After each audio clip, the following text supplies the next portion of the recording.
লজ্জা, যাদের কারণে আজকে আপনাদের এই গদি, তাদের নিয়ে আপনারা উপহাস করছেন।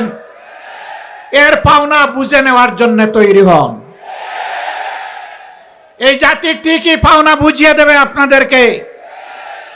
আপনারা জাতিকে ধোঁকা দিয়েছেন এবং ইতিমধ্যে তা স্বীকার করে নিয়েছেন। আপনাদের নেতা বলেছিলেন, আমরা যদি ধোঁকা দেই আগামীতে জনগণ আমাদেরকে আস্থা করে নিক্ষেপ করবে। সেই আস্থা করে দেখার জন্য আপনারা তৈরি হন। আপনাদের নেতা বলেছিলেন দুর্নীতিকে টুটি চেপে ধরবেন। আপনারা ক্ষমতায় এসেই বললেন, যদি সমঝোতার ভিত্তিতে কিছু নেওয়া হয় এটা চাঁদা হবে না। ধিক্কার জানাই। আজকে আপনাদের পরিচয় হয়েছে, আপনাদের নাম ছিল জাতীয়তাবাদী দল, এখন মানুষ বলে চাঁদাবাজি দল। একজন চাঁদাবাজকেও আপনারা কবজায় আনেন নাই। জনগণ বিশ্বাস করতে বাধ্য হবে মাথা থেকে পায়ের পাতা সবাই চাঁদাবাজ। জনগণের বিরুদ্ধে দাঁড়িয়ে অতীতে কেউ কোনোদিন রেহাই পায়নি, আপনারাও রেহাই পাবেন না। সময় থাকতে অনুরোধ করি, এখনো সৎ পথে ফিরে আসুন। জাতির সাথে গাদ্দারি বেঈমানি করবেন না।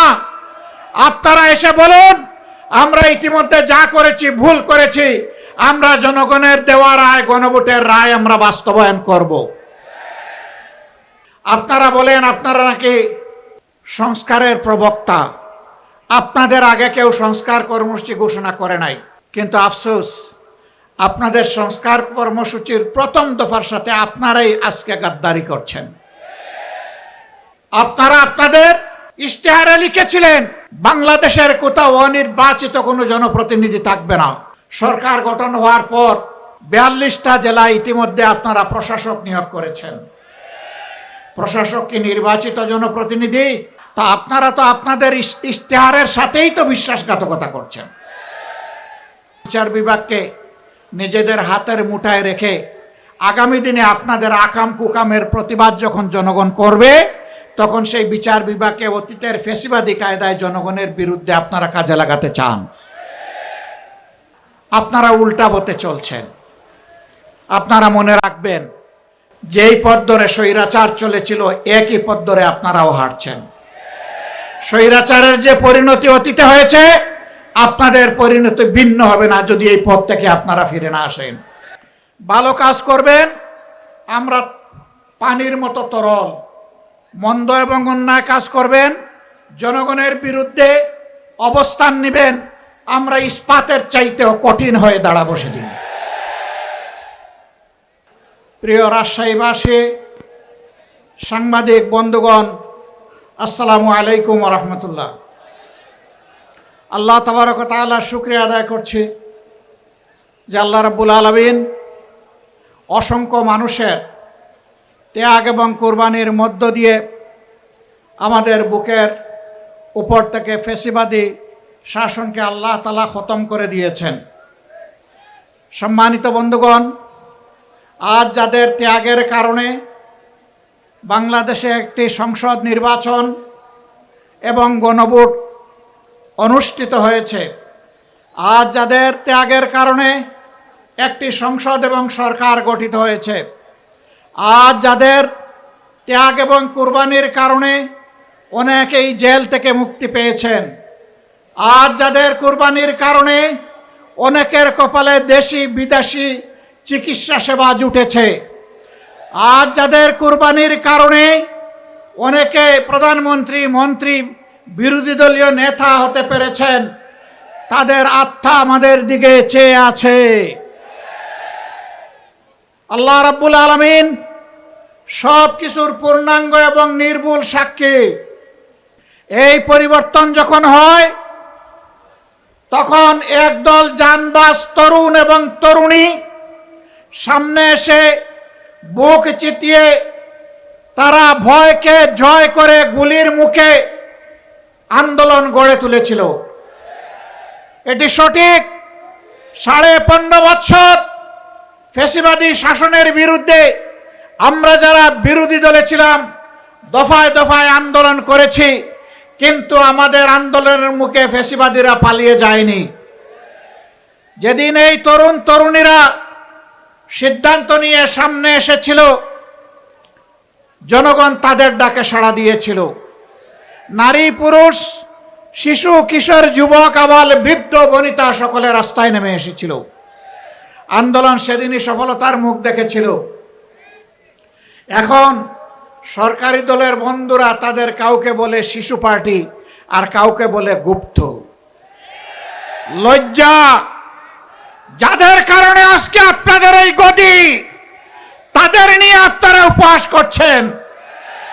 এর পাওনা বুঝে নেওয়ার জন্য তৈরি হন। এই জাতি ঠিকই পাওনা বুঝিয়ে দেবে আপনাদেরকে। আপনারা জাতিকে ধোঁকা দিয়েছেন এবং ইতিমধ্যে তা স্বীকার করে নিয়েছেন। আপনাদের নেতা বলেছিলেন, আমরা যদি ধোঁকা দেই আগামীতে জনগণ আমাদেরকে আস্থা করে নিক্ষেপ করবে। সেই আস্থা করে দেখার জন্য আপনারা তৈরি হন।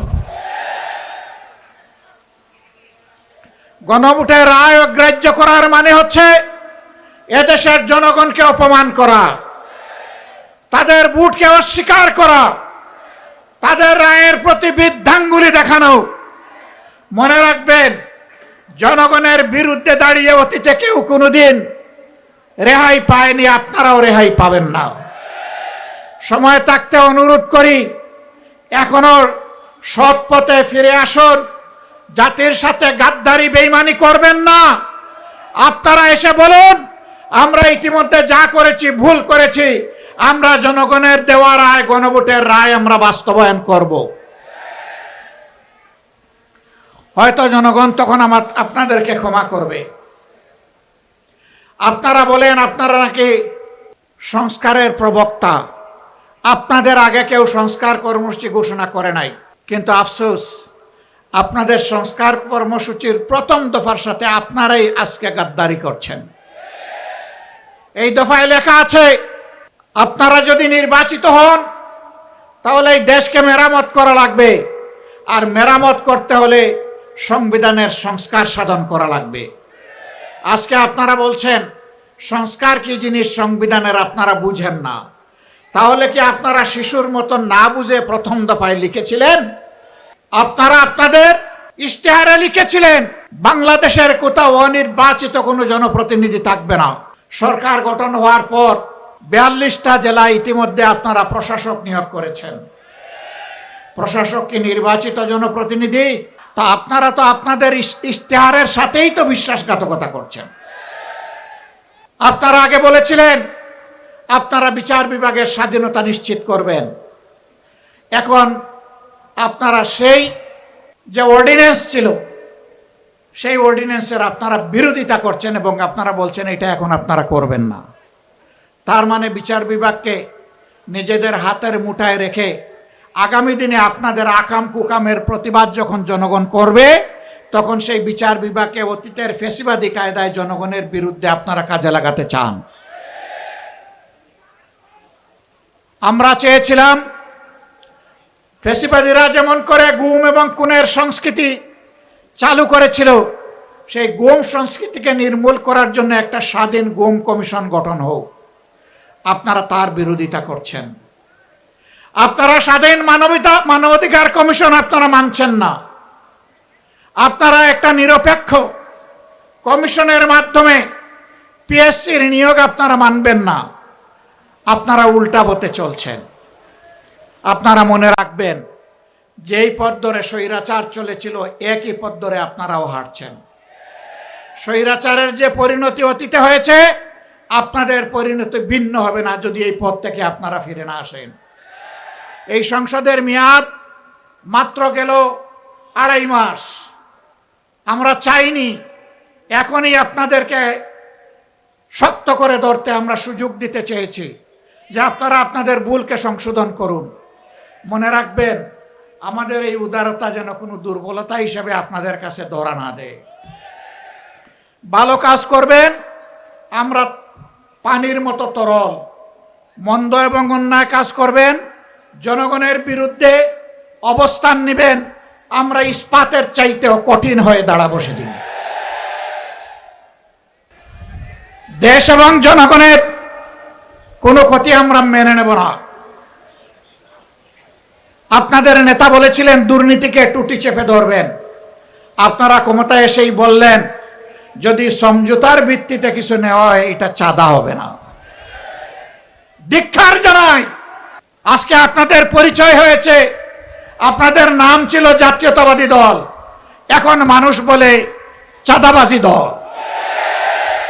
একজন চাঁদাবাজকেও আপনারা কবজায় আনেন নাই। জনগণ বিশ্বাস করতে বাধ্য হবে মাথা থেকে পায়ের পাতা সবাই চাঁদাবাজ। নাইলে কেন চাঁদাবাজি বন্ধ হচ্ছে না? সব জায়গায় কেন দুর্নীতির মহা উৎসব চলছে?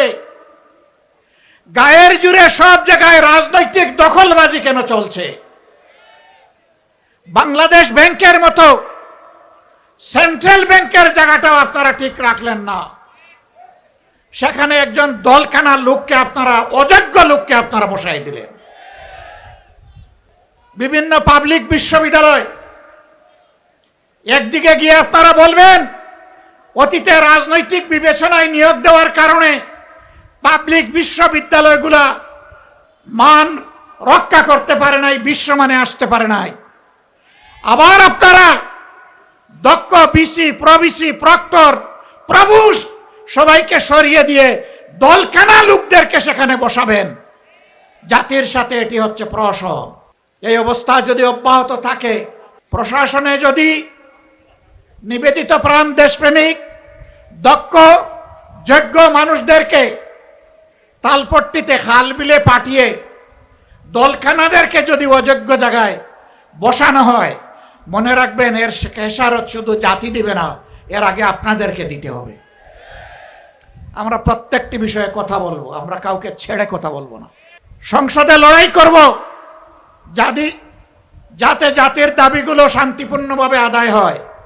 যেখানে স্পিকারের অনুমতি নিয়ে কথা বলা লাগে, কিন্তু সেখানে যদি কথা বলতে দেওয়া না হয়, অথবা আমরা যদি জাতীয় সমস্যার সমাধান সেখানে খুঁজে না পাই, তাহলে আমরা ওখানে চলে আসব যেখানে কথা বলার জন্য স্পিকারের কোনো অনুমতি লাগবে না। আমরা তখন জনগণের পার্লামেন্টে চলে আসব। সম্মানিত ভাইয়েরা, আমি আপনাদেরকে অনুরোধ করব, এই দেশ কোনো দলের নয়, গোষ্ঠীর নয়, পরিবারের নয়। এই দেশ 20 কোটি মানুষের। আমাদের সকলকে এক একজন সাচ্চা পাহারাদার হয়ে দাঁড়াতে হবে।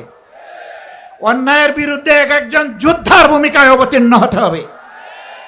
অন্যায় ও সত্যের বিরুদ্ধে লড়াইয়ে অবতীর্ণ হতে হবে। কেউ আমার অধিকার দয়া করে আমার পকেটে এনে দেবে না। লড়াই করে অধিকার আদায় করব ইনশাআল্লাহ। কাউকে ছাড় দিয়ে কথা বলা হবে না। আমাদেরকে মাঝে মাঝে চোখ রাঙানো হয়। কেউ কেউ বলেন যে যদি আপনারা এই করেন ওই করেন তাইলে আগামীতে এ হবে ওই হবে। বন্ধু, ভয় দেখাবেন না। যাদের নেতারা হাসতে হাসতে ফাঁসির তক্তার উপরে দাঁড়াতে পারে, তাদেরকে কোনো কিছুর ভয় দেখাবেন না। আমাদের নেতৃবৃন্দ রাস্তা রচনা করে গিয়েছেন, জনগণের মুক্তির রাস্তা। এই রাস্তা ধরে আমরা চলতেই থাকব। পার্শ্ববর্তী দেশ আমাদের প্রতিবেশী, প্রতিবেশীকে সম্মান করি। আমরা চাই আপনারা শান্তিতে থাকুন। আমরা চাই আপনাদের দেশের ভিতরে মানবিক পরিবেশ তৈরি হোক। আমরা চাই না ধর্মের ভিত্তিতে সেখানে বিভাজন এবং অশান্তি হোক। কিন্তু আমরা দেখতে পাচ্ছি সেখানে শুধু মুসলিম নামের পরিচয়ে মানুষকে নাজেহাল করা হচ্ছে, আর বাংলাদেশের দিকে লাল চোখ দেখানো হচ্ছে। বন্ধু, এটা তিতুমিরের বাংলাদেশ, হাজী শরীয়তুল্লাহর বাংলাদেশ, শাহ মখদুমের বাংলাদেশ। এই বাংলাদেশের দিকে চোখ রাঙাবেন না, হুমকি ধমকি দিবেন না। আমরা চাই আমরাও শান্তিতে থাকি, আমরা চাই আপনারাও শান্তিতে থাকুন। আমাদের শান্তি নিয়ে টান দিলে কারো শান্তিই থাকবে না। আমরা বিশ্ব সম্প্রদায়ের প্রতি আহ্বান জানাবো, এখন সেখানে যে মানবিক বিপর্যয় চলছে, আমরা এই ব্যাপারে আপনাদের বক্তব্য জানতে চাই, আপনাদের পদক্ষেপ দেখতে চাই। এই বিপর্যয় বন্ধ হোক। আমরা বাংলাদেশে কোনো সাম্প্রদায়িক অশান্তি সৃষ্টি করতে কাউকে দেব না। এই দেশ মুসলমান, হিন্দু, বৌদ্ধ, খ্রিস্টান সকলের। এদেশে যারাই জন্মগ্রহণ করবে তারা সমান মর্যাদার ভিত্তিতে নাগরিক অধিকার ভোগ করবে। এটাই বাংলাদেশের ঐতিহ্য। আমরা যে কোনো মূল্যে এই ঐতিহ্য রক্ষা করব ইনশাআল্লাহ। আমাদের ঐতিহ্যের দিকে কেউ যেন কালো হাত এবং নখর না বাড়ায়। যদি বাড়ায় তাহলে 20 কোটি মানুষের 40 কোটি হাত তা রুখে দেবে ইনশাআল্লাহ। সম্মানিত ভাইয়েরা, এখন দেশের অতীতের যে সমস্ত ক্ষতি হয়েছে, অর্থনীতি বিধ্বস্ত হয়েছে, ব্যাংক বিমা কর্পোরেশন লুটপাট করে শেষ করে দেওয়া হয়েছে, আমাদের যুবকরা বেকার, দিন দিন বেকারের মিছিল বেড়ে যাচ্ছে। এগুলার সমাধান কিভাবে হবে তাই নিয়ে চর্চা হবে সংসদে। আশ্চর্যের ব্যাপার, এখন চর্চা হয় 55 বছর আগে কে কি ছিল না ছিল বাহাদুরি দেখানোর। যার যে ভূমিকা ছিল আমরা তার জন্য স্যালিউট জানাই।